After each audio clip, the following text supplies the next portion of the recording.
Goa Organics వారి skin care, hair care, wellness products కోసం AP, తెలంగాణలో డిస్ట్రిబ్యూటర్లు కావాలను వివరాలకు స్క్రీన్ పైన ఉన్న నెంబర్కి కాల్ చేయండి. పిల్లలు వేసే నాటకంలో ఊహించని ఘోరం జరిగింది.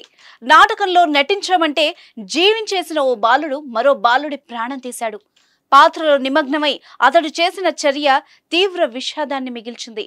కాళీమాత రాక్షసుడిని అంతం చేసిన మాదిరిగానే కాళీమాత పాత్రను పోషిస్తున్న చిన్నారి రాక్షసుడి పాత్రలో ఉన్న బాలుడి మెడపై కత్తితో కొట్టడంతో అతడు చనిపోయాడు.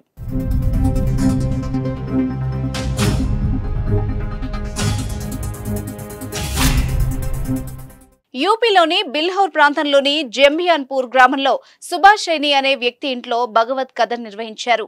కార్యక్రమంలో భాగంగా పిల్లలు భగవత్ కథలోని అనేక పాత్రల్ని పోషించారు. ఎవరికి వారే తమ పాత్రలకు జీవం పోసి ప్రేక్షకుల్ని మంత్రముగ్ధుల్ని చేస్తున్నారు. తమ నటనతో నాటకాన్ని రక్తిగట్టిస్తున్నారు. ఇంతలోనే దారుణం జరిగిపోయింది.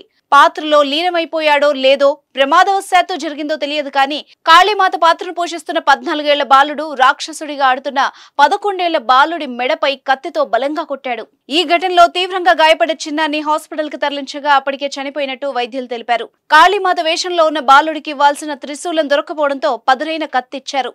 దీంతోనే ఈ ప్రమాదం జరిగింది. మృతుడి తండ్రి ఫిర్యాదు మేరకు నిందితుడిపై ఎఫ్ఐఆర్ నమోదు చేసినట్టు తెలిపారు. బాలుడిని జువైనల్ కోర్టులో హాజరుపరిచి చట్ట ప్రకారం తదుపరి చర్యలు తీసుకుంటామని తెలిపారు. పిల్లలతో నాటకాలు వేయించడం మంచిదే, కానీ కొన్ని జాగ్రత్తలు పాటించాలి. వారికి బలమైన ఆయుధాలు చేతికి అందించకూడదు. కానీ ఆ విషయాన్ని నిర్వాహకులు విస్మరించడంతోనే ఓ నిండు ప్రాణం పోయింది.